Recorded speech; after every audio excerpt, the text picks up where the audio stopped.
एक ऐसा व्यक्ति जो बचपन में अखबार बांटने जाता था, जिसके पूरे परिवार ने अपना सौदा व धंधा खो दिया। वो व्यक्ति भारत का राष्ट्रपति बना और मिसाइल से लेकर सैटेलाइट तक लॉन्च किए। ये है the missile man of the India APJ Abdul Kalam की अद्भुत कहानी, और आप देख रहे हैं tips of motivation. APJ Abdul Kalam का पूरा नाम अबुल पाकिर जैनुल अब्दीन अब्दुल कलाम था। उनका जन्म 15 अक्टूबर 1931 में रामेश्वरम में हुआ था। अब्दुल कलाम का जन्म एक तमिल मुस्लिम परिवार में हुआ था। उनके पिता जैनुल अब्दीन एक मस्जिद के इमाम और एक गश्ती के मालिक थे। कलाम की मां अस्सी अम्मा एक हाउस वाइफ थी। उनके पिता के पास जो नौका थी, उससे वो हिंदू लोगों को रामेश्वरम से धनुषकोडी और धनुषकोडी से वापस रामेश्वरम ले जाते थे। कलाम के 3 बड़े भाई थे और एक बहन थी। वो अपने बड़ों भाइयों से बहुत जुड़े हुए थे और वो अपनी पूरी जिंदगी उन्हें थोड़ा थोड़ा पैसा भेजते रहे। कलाम अपनी सरल जिंदगी के लिए जाने जाते थे।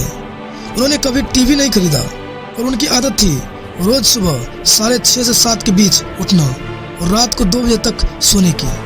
धर्म और आध्यात्मिकता उनके लिए बहुत मायने रखती थी। यहाँ तक कि उन्होंने किताब भी लिखी जिसका नाम था ट्रांसेंडेंस। कलाम के पूर्वज काफी अमीर थे और उनके पास कई एकड़ जमीन थी।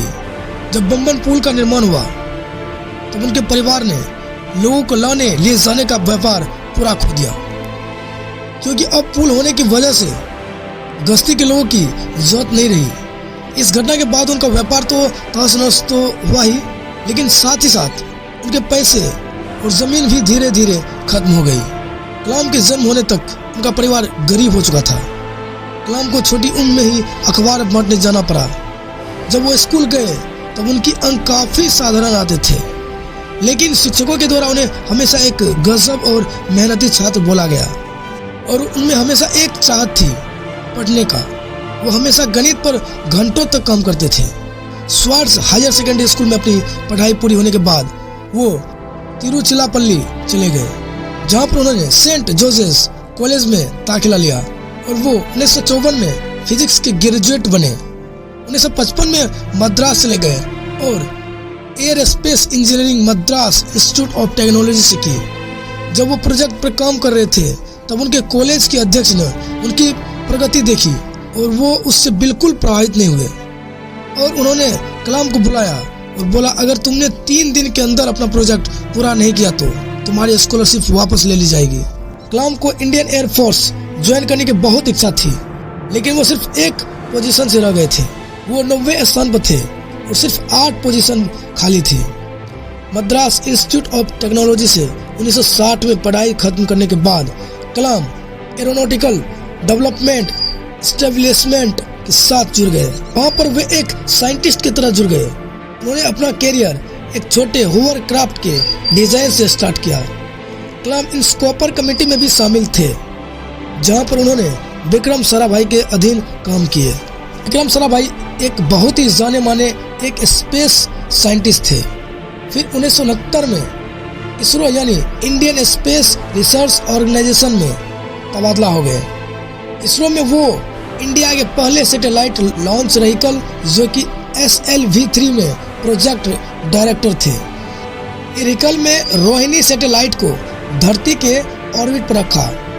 कलाम ने फिर एक्सपांडेबल रॉकेट पर अकेले काम करना शुरू कर दिया, लेकिन 1969 में भारत सरकार ने उनके प्रोजेक्ट को अनुमति दे दी और कहा उनके प्रोजेक्ट पर एक टीम बनाया जाए। 1963 में वो नासा रिसर्च सेंटर में भी गए।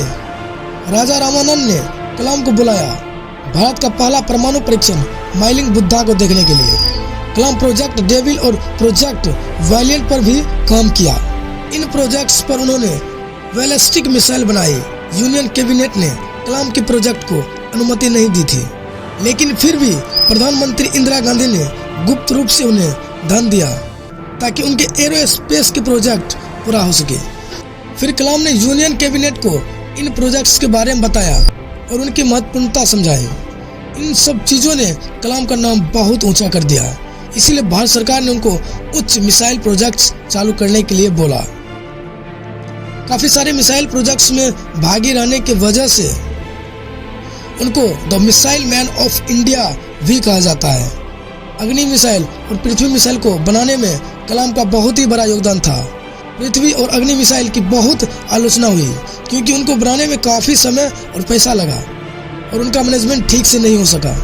1992 से लेकर 1999 तक वो चीफ साइंटिफिक एडवाइजर रहे और इस दौरान पोखरण 2 न्यूक्लियर परीक्षण भी किया। न्यूक्लियर परीक्षण में मीडिया में कलाम का नाम काफ़ी ऊंचा कर दिया था। थर्मोन्यूक्लियर बम परीक्षण अपेक्षित परिणाम नहीं दे पाया और ये एक असफल घटना थी।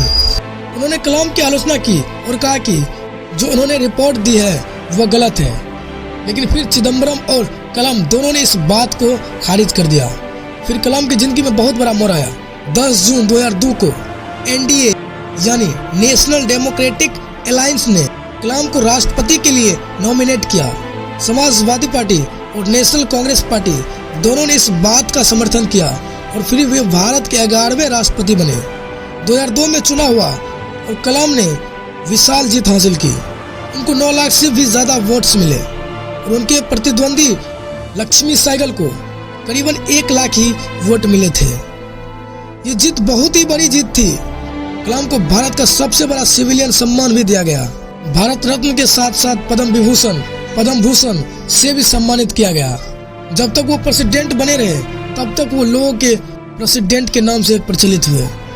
जब उनके 5 साल राष्ट्रपति तौर पर खत्म हो गए तो उन्होंने अपने वापस राष्ट्रपति बनने की इच्छा प्रकट की, लेकिन ये बोलने के 2 ही दिन बाद उन्होंने ये फैसला लिया कि वो प्रेसिडेंसी इलेक्शन में खड़े नहीं होंगे। इसके बाद वो शिलांग, इंदौर और अहमदाबाद के IIM के विजिटर प्रोफेसर बन गए। वो Indian institute of space science technology Thiruvananthapuram के चांसलर बने और अन्ना यूनिवर्सिटी में एरोस्पेस इंजीनियरिंग में प्रोफेसर भी बने। और भी उन्होंने कई इंस्टीट्यूट ज्वाइन किए। 2012 में भारत के जवान लोगों के लिए उन्होंने एक प्रोग्राम बनाया, what can I give movement. ये प्रोग्राम भ्रष्टाचार को खत्म करने के लिए था। कलाम ने काफी सारे बुक्स भी लिखे जैसे India 2020, wings of fair, aerated minds, और ये सारी बुक्स काफी पॉपुलर हुए।